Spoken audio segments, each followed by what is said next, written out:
taking some time to, we're here to sort of listen from all of you and tell us about your employment experiences and that kind of stuff. And we do have a lot of questions for you, but just to begin, we'd like to introduce ourselves. My name is Clyde Terry, and I'm chairing this subcommittee on what we're calling subminimum wage for people with disabilities.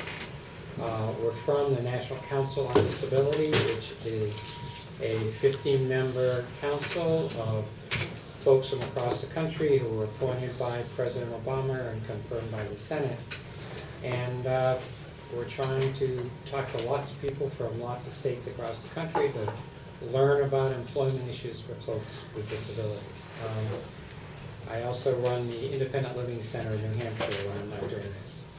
So we're going to introduce ourselves, and then we'll have all of you introduce yourselves, okay? Ari, where'd you go? I'm right here. Okay. Hi, I'm Ari Nanaman. I chair the Council's Policy and Program Evaluation Committee. And in addition, in my day job, I run the Autistic Self-Advocacy Network. Good to meet y'all. I'm Gary Blumenthal. I'm from Massachusetts, and my day job, I run the Massachusetts Association of Developmental Disabilities Providers, which is a mouthful. Hi, and I'm Lawrence. I'm the Public Affairs Specialist at the Council, so wasn't appointed by the President, but I'm working there as staff. I do a lot of the media and the outreach there for the agency. I bet you guys are going to ask about us guys. Yes, we are. That's why we're here. Yep. You want me to start there too? Sure. If you could give us your name and My where you live. My name's Michael Moody. I live in Winooski, Vermont. And I work at a music store Cool. Great. in the University of Vermont. Oh, cool. Yep. How long have you been working there? I don't know. 5 years. Yep. This is a good long time. Yep. I'm Yep. sorry. Go ahead. You can go. I've just been Dot? I'm Dottie Furlong. I'm a parent of a client at CCS, and she's been there for many years, probably 25 off the top of my head anyway. And I don't know anything profound about myself at all that I can say. Other than that, What town do you live in, Donna? I'm sorry. What town do you live in? I live in Essex Junction, Vermont. Okay.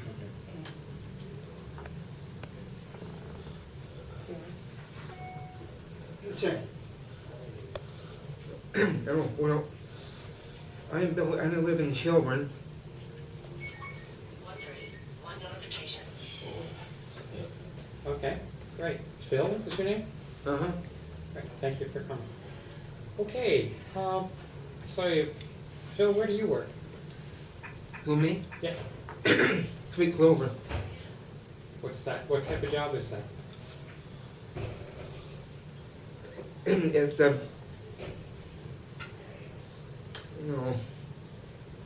Michelle, help me. It is a retail organic store. And do you want to tell the folks what you do there? Well, it so happens I check the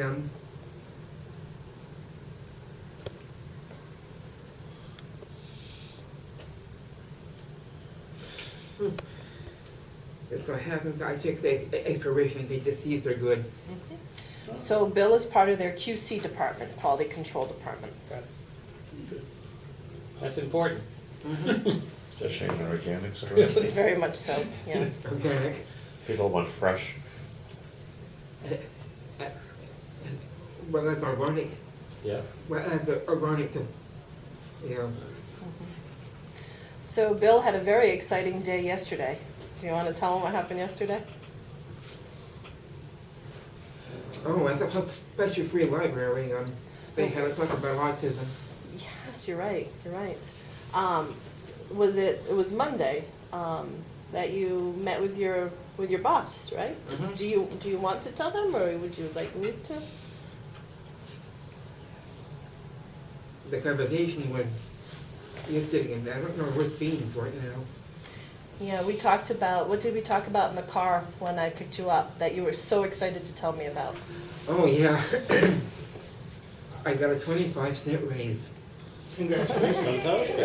Right, congratulations. Do you mind if I ask, what do you make an hour now? I was gonna say peanuts, but Yeah. Peanuts plus 25 cents? yeah. Good to hear.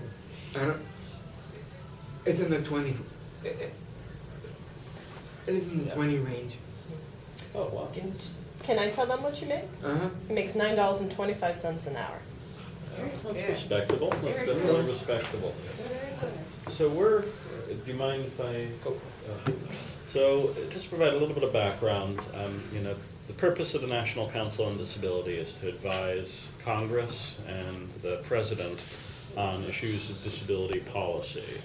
And right now, we've convened a subcommittee to look specifically at the issues surrounding sheltered workshops, sub-minimum wage on one side, and supported employment and integrated employment on the other side. And, so we're visiting 7 states across the country, some who... How many states did you visit so far? So far, we've visited New York, we've visited Ohio, and today we're visiting Vermont, so we're up to our 3rd. Can I say something? Sure. What does the president do? How can the president can keep the workshops going? Well, I'd like to know too. that's actually a very interesting question. One of the reasons why we're doing this is to come up with some recommendations as to make suggestions to the president as to what he should do about workshops, if he should or should not promote plans that would close. I know them, he for should have example. done. He should have keep the CCS, Champlain Cater Center going. We didn't want that to close. Well, tell me more about that. And that closed. Everybody is working in out of the workshop. Did you like working in the workshop? Yes, I did. Okay, how come? I had a lot of fun, a lot of friends. So you Yeah. saw more people you knew there? Yep. And you do not see very many people you know now? So sometimes I do.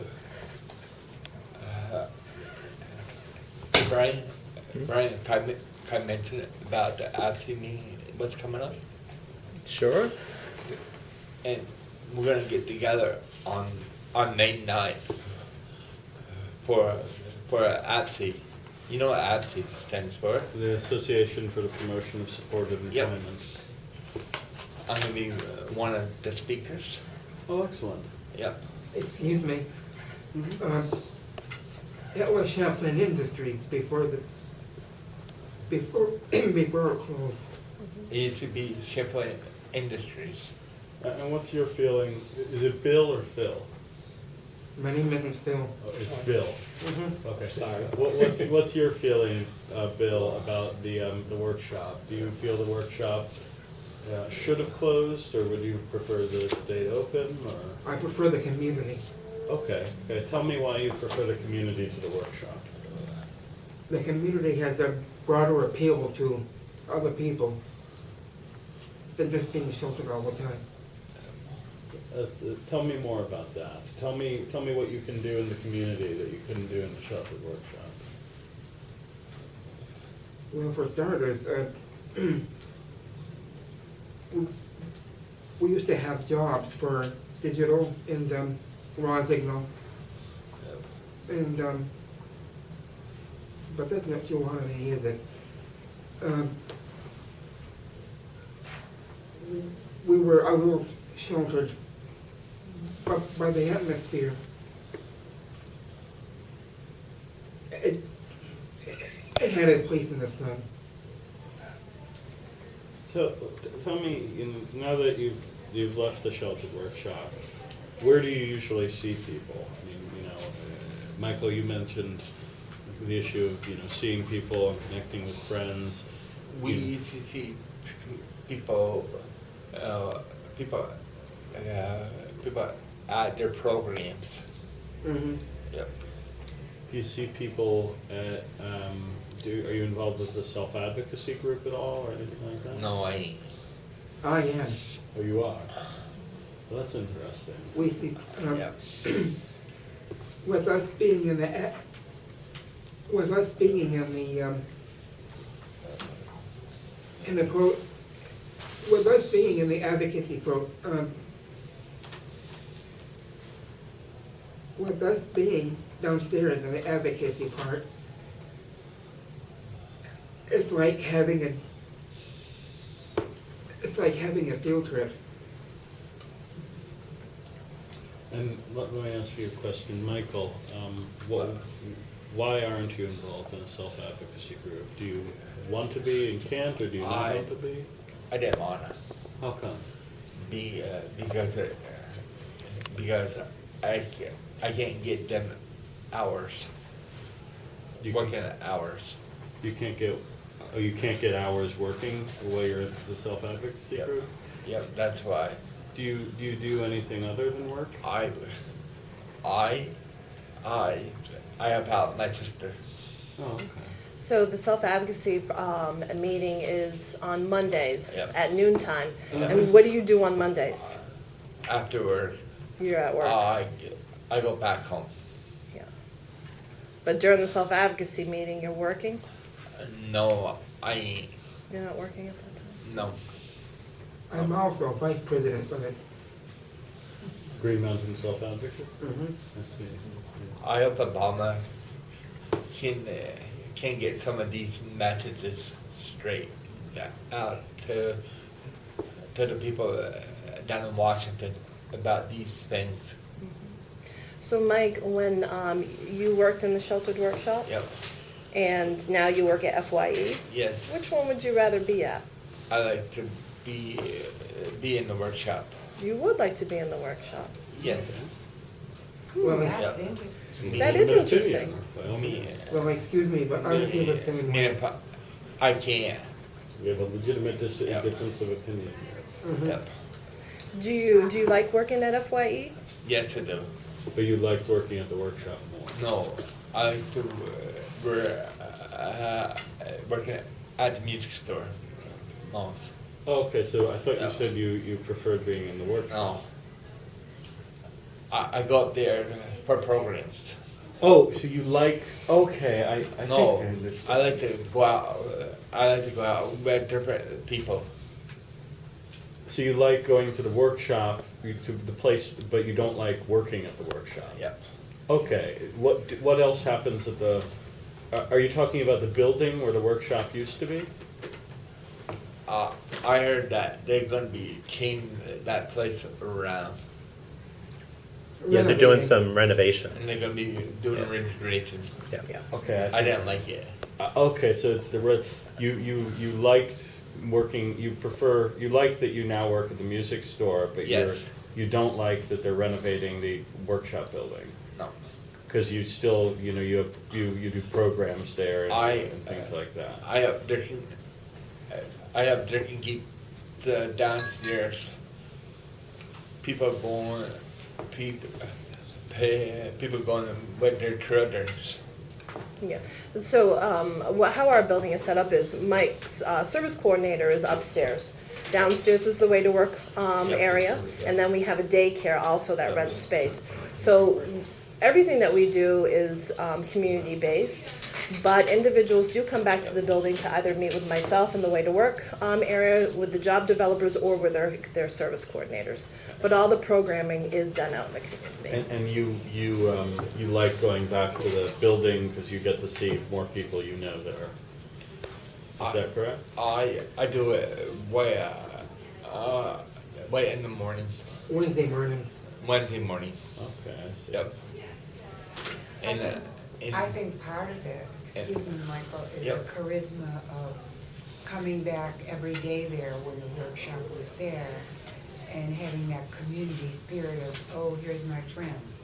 I'm here for the morning and I'm going to see them, and then they're going to leave and come back the next day. It was a continuity thing, I think. That's probably what you liked about the workshop as it was, wasn't it?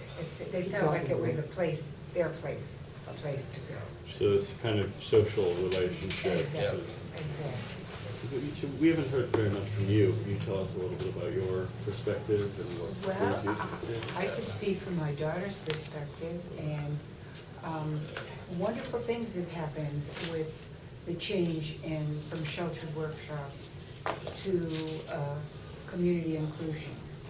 In fact, the change was very slow at first. My daughter wasn't one of the people who really wanted to sit and quietly work at a job the whole day. That was not what she liked. And so, in the beginning, when she was there, she was exposed to some volunteer time. She worked at a daycare center volunteering, and she also volunteered for Red Cross, filling envelopes in a pet store and things like that. She was still at the workshop and still doing bench things, but she already was beginning to get out into the community. So that was not a brand new experience for her, but the experience of now every day being able to go out and put a list of things for activities that she likes to do, that was a whole new ballgame for her. She really blossomed. She didn't have a lot of verbal ability, and through the community inclusion facilitator, we devised a scrapbook, and we used the scrapbook to coordinate her morning, what happened in the morning, and what happened in the afternoon. And through that, we did pictures, and so that became a talking thing. And so that was one wonderful thing, and slowly Anne began to verbalize. People at her friends would say, Anne said this sentence today, you know, the whole sentence. And so that was the blossoming of it all. Then from there, she went into looking for now supported employment. And she, because of the experience of doing daycare work, volunteering, she now was employed by daycare centers, 2 different ones. The only reason she had to change was because both of them had to close because of financial difficulties. So for at least, I would say 10 years, she was in daycare center and loving it every minute. She washed dishes and she cleared tables and she took care of little babies and she wiped their, she loved it. It was, and being able to be busy and useful and important. Then from the various day activities, her community inclusion facilitators, who are very different people and have very different ways and methods of viewing the world, she learned a lot of different things from both of those people. In fact, one of her greatest adventures now is if she sees a garage sale there, she wants to stop. And because that was one of the things that her person had exposed her to. She now is taken up into basketball. She attended a Best Buddies basketball thing and had been very good at it, so now she wants to do basketball. And the community has taken her on so well. She swims 3 days a week, and in that group, she has made many, many friends. And now her next activity is blossoming into the senior citizens weekly luncheon. And she's finding that most of those people that she knows from the swimming pool are at seniors luncheon. And so it's become this to me, oh, you're Anne's mother. It's not that Anne's my daughter, it's, oh, you're Anne's mother. You know, it's like she's up there. And she has a place she goes for breakfast every morning with this excuse me, with this friend, and she knows them both by name. And they are so involved with her life, they know that when she has a new niece or a new nephew, or anything about the family, she's right there to tell them all about it. When 5 years ago, this was not a thing for her. This was not something she did. She wouldn't even wave out the car to people. So all I can say is that it's been quite a growth spurt for her. And every day we open up into something new happening in Blossom. The problem for me now is, and it's kind of funny, she gets to eat out so often with her group. Yesterday she was out twice with her group. So it's beginning to be, I don't know if I want that food that you're serving tonight. You know, it's a kind of, I've been out a lot today. I don't know about it. So I'm saying that with a smile on my face, but I'm very happy about it. So I have only good things to say. But I will tell you, in all honesty, that I was the most negative parent and board member of the whole idea when we decided to go from sheltered workshop to community. Can you talk a little bit more about that? Pardon me? Can you talk a little bit more about your earlier opposition and? My negativity? Yeah. Where did that come from and how did it change? Well, I think you I may- just told you how it changed. You But may the realize we're negativity- running into it in some others. Pardon me? You may realize we're running into one or two other negative people in other states. Oh, okay. The negativity came to me, one reason was I was worried physically, or financially, fiscal. How was this going to happen? How could we afford to do it? I mean, we were parents who started this group and we needed to keep afloat. How are we going to do this and open up all these things to clients, but how could we afford to do this? That was one thing. And the other thought was, not for me as much as the parents whose clients or children or adults were sitting at a long workshop table, being happy to be there, having nothing else to worry about. Their person went there, sat there all day, got on a bus and went back home. And that kind of thing, some of the parents were very happy with that kind of a day program. So that negativity was there. That part of that negativity was me worrying about the board and how we were going to deal with this negativity. And frankly, I was appalled that we could pull off a situation with people who would be able to come and pick them up every day, maybe lived in West Snowshoe, you know, and the snow was out there. And what would happen? Would they be able to be picked up every day? Because the whole transportation thing was going to change. There would be no more busing, whereas before we could rely on the bus to come. And so many of these questions were riding in our mind all the time. How is this going to happen? But then my thoughts changed as I watched the procession, as I just told you, the progressive movement of my own daughter in this curriculum. Totally different pattern for her. Being able to choose and saying, do you want to do this, Anne? It's not that you have to do this, Anne. Do you want to do it?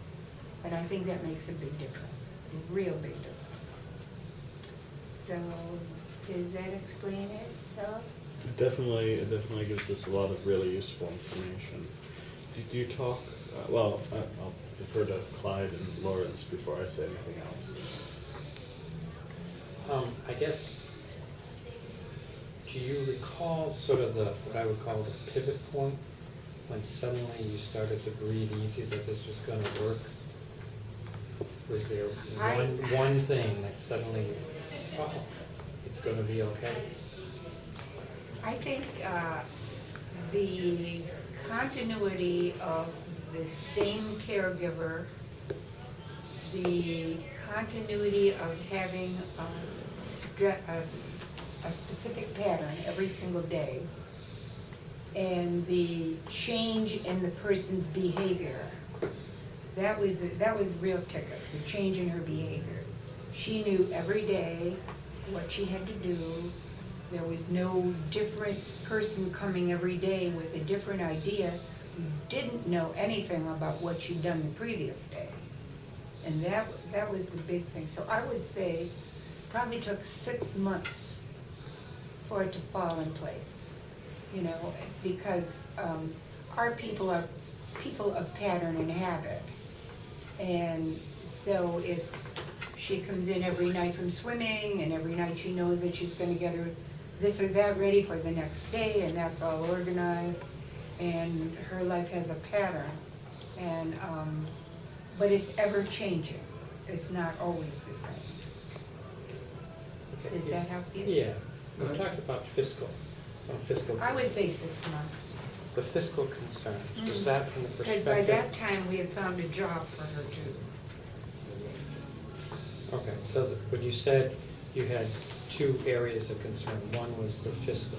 Was that from the perspective, were you on the board of the workshop at the time? Was that Yes, you I as a was. family? Yes, yes. Could you talk to me a little bit about that? Well, frankly, I don't know physically how it came up. I don't physically know how it came about, but I knew that we could take our Medicaid funds and apply those to the activities that the people had. And then you measured that Medicaid amount against the activities that they were going to be doing, which included the transportation. And then that was how your program was set up. So that kind of resolved the fiscal question. So your concern, when you said fiscal, dealt with sort of the individual plan for your daughter? Right. Those dollars, not the Right. the workshop itself. Okay, that's Right, where I was right, confused. Okay. Right. There wasn't a Medicaid program. I don't know when the workshop was on. I don't know if that was used at all or not. Okay. Excuse me. Now we're going to see what my insight is, if you don't mind that. Absolutely, please tell us. I was happier. I wasn't happy sitting behind the desk working on piece rate. I was happier until I got out, this day and age. Which means I would have to change my stability for the community.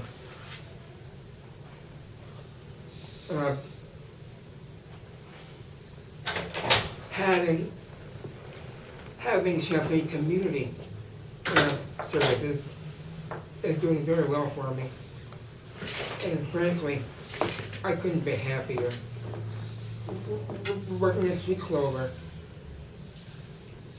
I'm juggling my career. I'm contemplating the fact that I'm ever happier than I was before. And now here I am in front of the state, talking to you intelligently.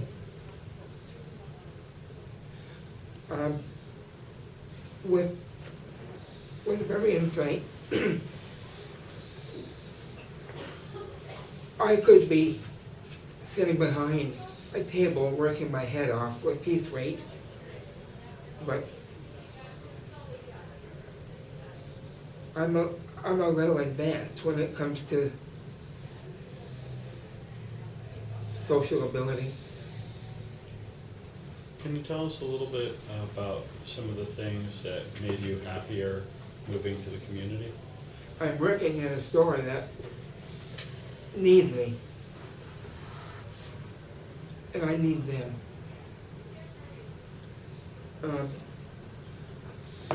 I'm changing, and I know that I need Sweet Clover now than just any other average client. Although, quite a few things that are happening that I can be happier over. I'm living in Shelburne. It's a far out country than most, but hey, I only live once, and I'm the happiest when I give my all to people. Bill, did your ability to talk and communicate improve when you're in the community? Dottie talked about it with her daughter. Did that sort of happen to you? Yes, it did. Can you tell us more about that? Thank you, Mrs. Bowman. You're welcome. My inability to speak wasn't limited at all. But my willingness to learn makes it more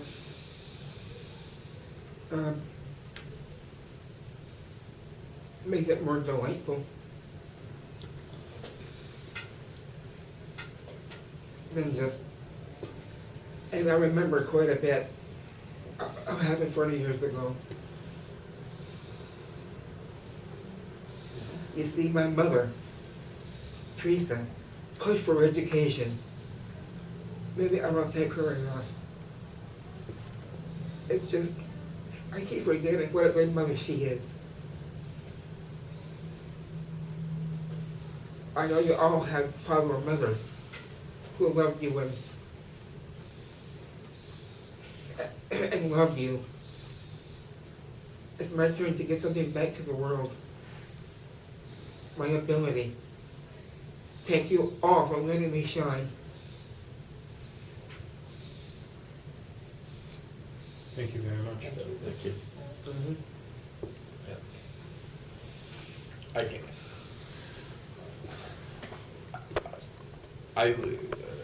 I work with a lot of nice helpers. Just like the staff. They're all good staff members for us concerned. Yeah. Just like the staff find us different jobs like that. Mine is sleeping. Are there any staff members you like better than others? No. No. Do you pick which staff members you use, or? What I do when I go out for programs, in the staff, people pick us up at our houses and take us out for programs. What kind of programs? Like I go to, on Wednesday morning, I go to Greatest Arts. Yeah. How many hours a week do you work at the music store? I work there Monday and Tuesday, The full day? right up until 11 o'clock in the morning. Okay. From opening till 11 o'clock. 9 meaning to 11 is 2 hours. Okay, so Yep. 2 hours Monday and Tuesday. Yep. And I then- have an hour I and a like to half find when I out. work. I like to find out. Tell me what you guys do for works. I run a nonprofit organization. What kind? Well, we're actually a self-advocacy group. Yep. We're run by autistic adults. I know Obama was here down Vermont in what at UVM, the president. What about the president? He was up at UVM talking. Oh, cool. Yep.